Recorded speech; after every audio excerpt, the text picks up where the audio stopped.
In this video, I want to cover a little bit more about your assignment for week 1. You have several parts of this assignment where you are using this simulation to look at what happens when you change certain parameters to the allele frequencies and the genotype frequencies of a population. Remember, the allele frequencies, you're looking at one particular form of a gene, so in this case you might have a big A and a little a. You're looking at what is the fraction or percentage of big A in the population compared to little a. When you're looking at genotype frequencies, you're looking at the genotypes of the organisms. Remember, each organism has 2 alleles. So your genotypes would be big A, big A, big A, little a, and little a, little a. You have your genotypes and you have your alleles. And all of this kind of goes back to Hardy-Weinberg equilibrium. And in Hardy-Weinberg, it basically tells us that if you have certain conditions, those allele and genotype frequencies won't change in the population. So if you started at allele frequency of big A of 0.5,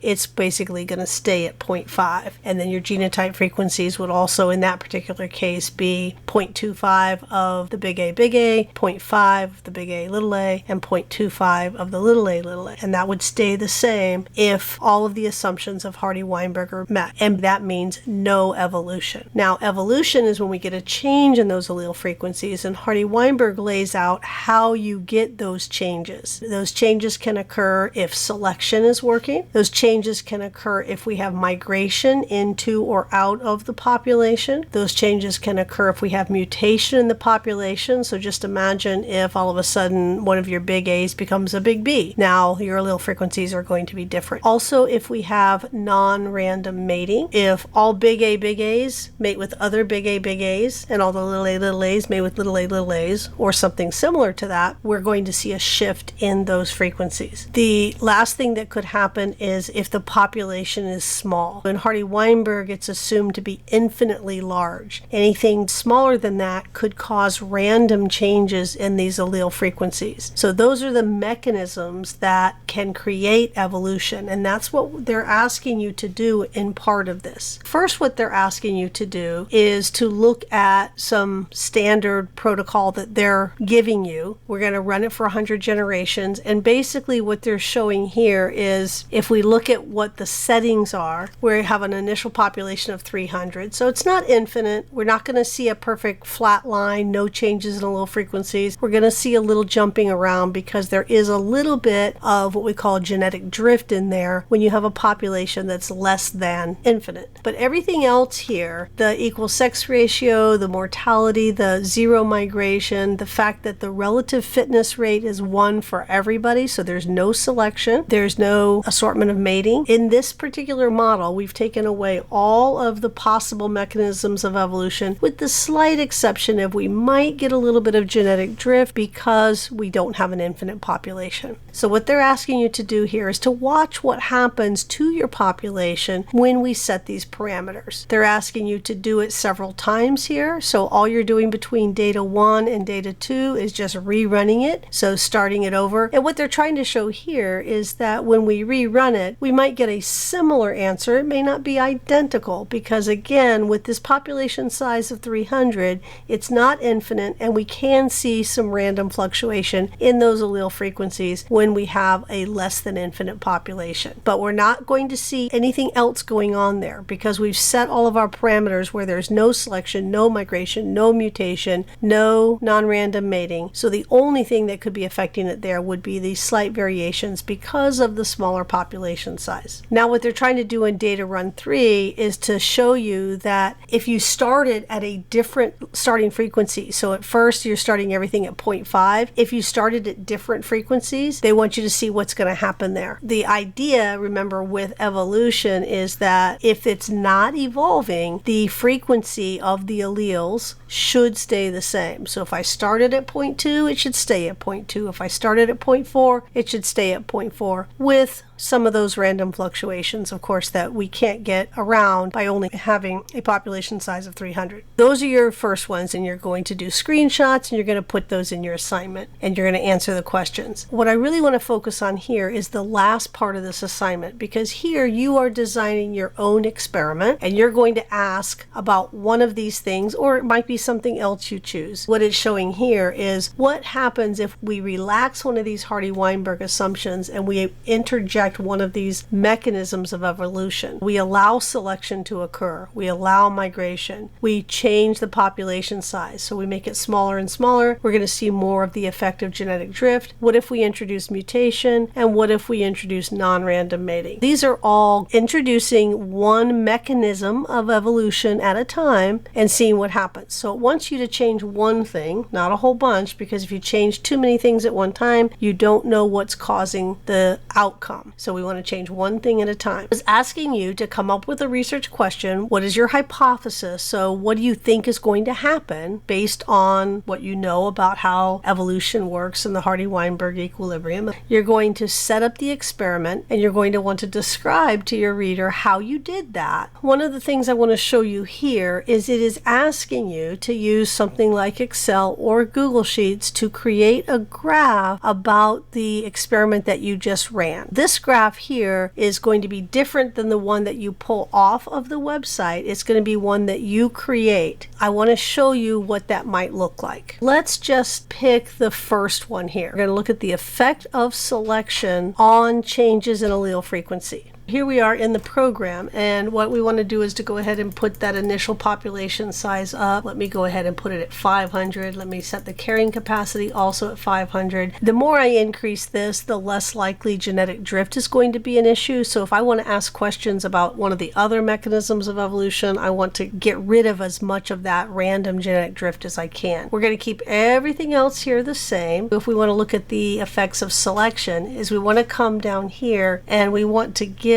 them different fitness values. So if you look here, everybody has a fitness value of 1. That means the survival and reproduction of each one of these genotypes is exactly the same. What happens if I change that? First, let's run it at everybody having the same fitness. Okay, so everybody has a fitness of 1, no selection. We're starting at a allele frequency of 0.5. We're going to, again, run this over 100 generations at least, like we did before. At 100 generations, we have our population, which is close to the 500, the carrying capacity. We still do see a little bit of bouncing around. That's that effect of that genetic drift. If I made this population size even bigger, if I could bring that all the way to infinity, this would be a smooth line. It wouldn't jump around like that. So we want to ask the question. We started off with a big R allele of 0.5, and we want to ask what it is now. So did that change over time? And we also could do the same thing for our genotype frequencies. The best way to do this would be to look at what was the change in the allele frequencies, because that's really looking at how much evolution has occurred, not the actual allele frequency, but how much did it change. If we went from an allele frequency of 0.5 to begin with to 0.42, our change in allele frequency is negative 0.08, right? It went down by 0.08. We're going to run this several times because remember, we are going to get changes based on some random things going on. What you want to do is to take averages, because if you can take averages, then we can kind of get rid of some of that random fluctuation. We could make a table that looked at all of these differences here. I made a table in Excel, and then the first one I have no selection because remember I had each of them having a fitness of 1, so there were no selective differences between any of them. My delta R was negative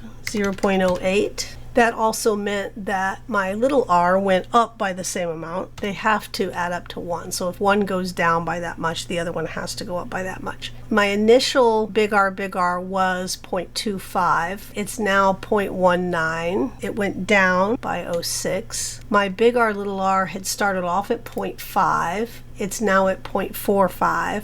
So it went down by 0.05. This one went down by 0.05. Little r had started off at 0.25. It's up to 0.36, so it went up by 0.11. And that makes sense too, right? If these two went down by 0.11, this one had to go up by 0.11 because all of these have to add up to 1 and both of these have to add up to 1. These two are the allele frequencies, these are the genotype frequencies, and what we're plotting is not the actual frequency, but the change in the frequency. That's what delta refers to, the change in the frequency of big R from when we first started it. And remember, in this case, we're always starting it at 0.5 and we had no selection. Now what I want to do is to run this several times. So I'm going to just grab this and drag it down. Let's say I'm going to run it 3 times. I'm going to do exactly the same thing. I'm just going to run it 3 different times. Reset this and then run it again. End of this one. These are my allele frequencies here and my genotype frequencies. Okay, so now my new allele frequency is 0.63. In this case, it went up then by 0.13 because it had been 0.5. And of course, that also means that this one had to have gone down by 0.13.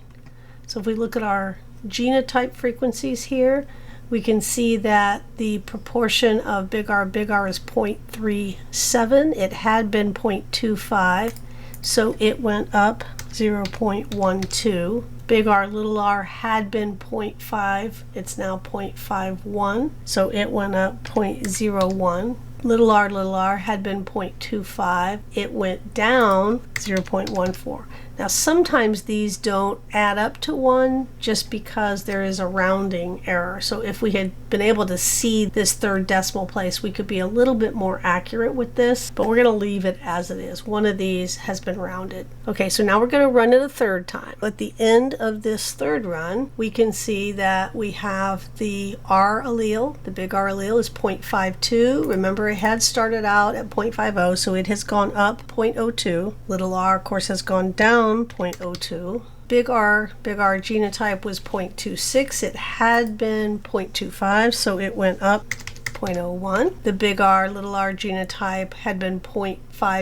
It's now 52, so it went up 0.02. And then the little r had been 0.25. It went down by 0.03. That gives us 3 runs. What we want to do now is to average those runs. So what we're going to do here is I'm going to put in a formula. To do that, I can come here and hit the little FX button, and I can select average, and I can say OK. And then I'm going to tell it what I want it to take the average of. You can see right here, it's already taking the average of B3 through B5, which is what we want. B3 through B5. So now all I have to do is say OK, and it'll take that average. The nice thing about Excel is if you do something once, you can tell it to do it over and over again. So if I grab the corner of this and drag it across, it'll do the same calculation for each of these columns. And then what I can also do is I can make it so that it gives me a slightly few decimal places if that's what I want. So I can come here and I can do format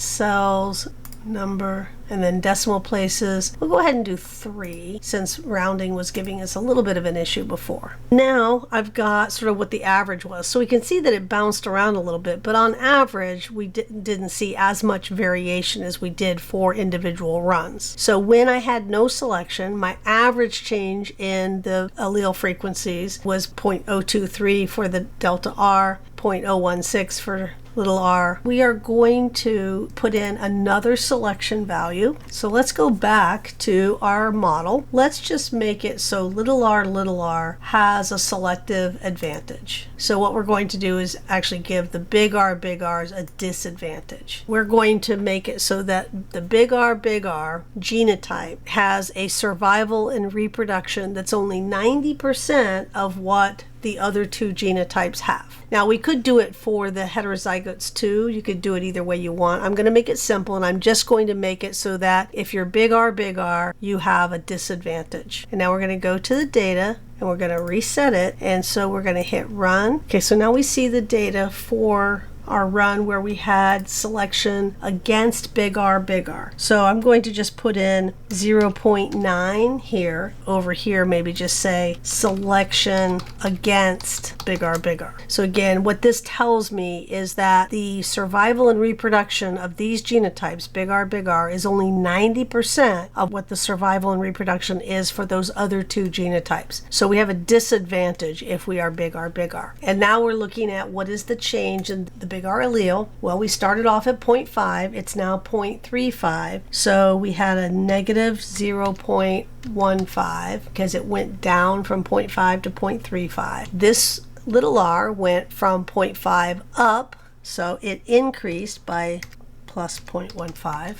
and then our big R genotype had been 0.25, so it went down minus 0.16. Our big R, little r genotype had been 0.5, it still is, so no change there. And then this one had been 0.25 and it's now 0.4, so it went up 0.15. Again, slight difference here because of rounding, but that's okay. We'll run this 2 more times, same selection, and now I can do the average. Function, average, okay. Now it's going to be B8 through B10, which is what I want, and it's going to go across here. Go back into that program and set my selection for 0.8. How would I do that? I would reset. I would come over here to design, and I would change this to 0.8. Run it again. Now what I'm going to do now is just make up some numbers to put in here so that I can show you how to graph it. I've made up some values. These are not real values for all of the remaining ones. So basically what I did was I went in and I changed that selection value against big R. First, I allowed it to be 90% of what the other genotypes are. That's what that 0.9 represents. Then their survival and reproduction was 80% of the other genotypes, 70, 60, 50, 40, 30, 20, 10, and then 0. When we have 0 here, it essentially means that all of the big R are going to die very, very quickly. We want to look at what is the effect of the intensity of selection, which are the numbers I'm putting in here, and the rate of change of that allele frequency. My dependent variable is the allele frequency change. I don't have any control over that. I put in some values and I just watched what happened to the allele and genotype frequencies. So that's my dependent variable. That goes on your y-axis. What I manipulated was the selection intensity, which is what I put in here. That goes on the x-axis because that's my independent variable. I want to plot on my x-axis the selection intensity, and then on my y-axis the average change or the average delta. In this case, we're just going to look at big R for now. So we're going to essentially just look at the average here and then what the value was here. So remember, when I had no selection, this was really a value of 1.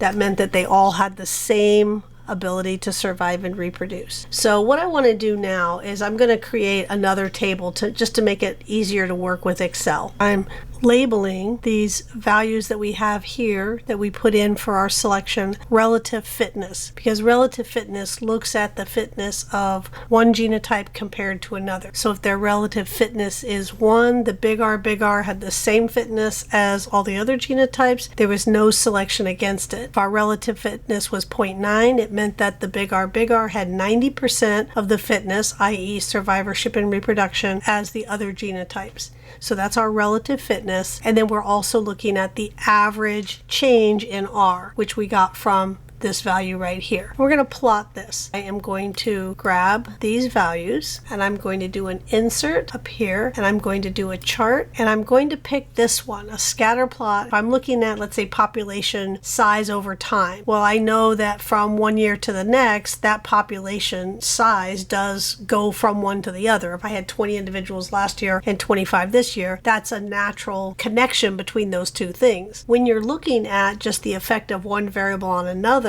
and it's not one giving rise to the next data point, you typically don't want to interconnect those. What you really want to do is to do the scatter plot, and then you want to look at a trend line. So that's what we're going to do here. We're going to do a scatter plot. We're not going to interconnect them. So now I have my independent values across X. That's looking at the relative fitness. And then I'm looking at my change in R on my Y-axis. So I want to label those. To label these, I'm going to come over here and do add chart element. And I'm going to add axis titles. First, I'll do the horizontal. So this is looking at relative fitness of RR compared to RR and RR. So we're saying, what is the relative fitness of genotype big R compared to those other two genotypes? When it's 1, they're the same. If it's 0.9, then the big R has a lower fitness compared to the others. We're going to go add another chart element, chart design, add chart element, axis title. Now we're going to do vertical. This was our average change in allele frequency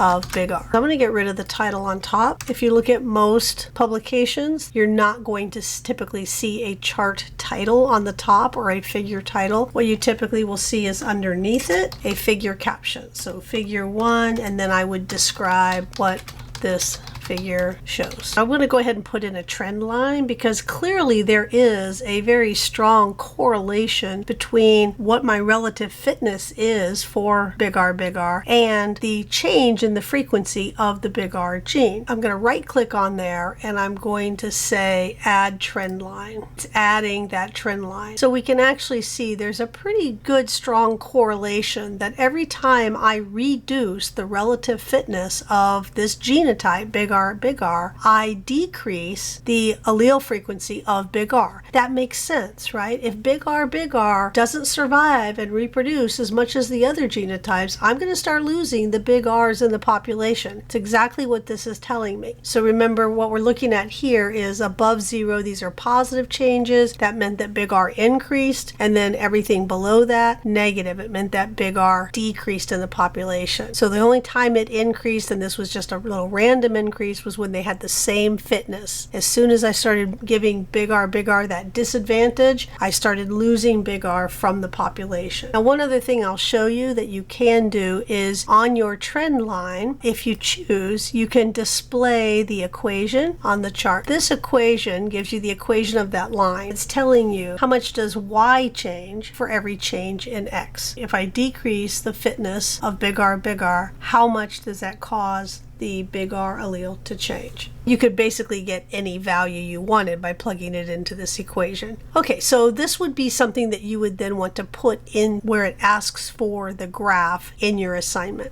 If I was going to change the migration rate, then what I would do on this graph is I would still look at my change in allele frequencies, but I would look at rate of migration here. If I was going to look at the effective population size, then down here would be population size, and then the changes in allele frequencies. Whatever it is that you're changing here, that's going to go on your x-axis, and then your change in your frequency in alleles and genotypes, that's going to go on your y-axis. And you can do it very much the same way I just did with Excel. The difference would be what you would be putting over here. Instead of selection, this might be population size, and you would select different population sizes. If you were looking at migration, this would be migration rate, and you'd put different values in there for that. So that's how you want to do that portion of your assignment. When you get ready to put your graph into your assignment, the easiest way to do that is to come in here and click inside this graph. You can see that I've got the dots all the way around the lines. If I right click on that outer boundary, I can copy it, and then I can easily open a Word document, and I can just do a Control V and paste that right in there. Please, when you do these, just submit one document with your screenshots that I showed you how to do of the actual simulation, and then copy and paste your graph that you have in Excel onto here.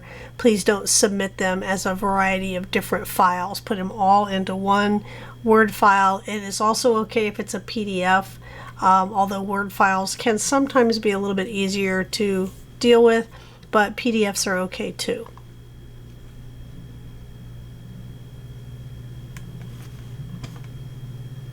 If you have any questions about how to graph this, how to do this, how to work with Excel, please send me an email and I can meet with you virtually in Canvas.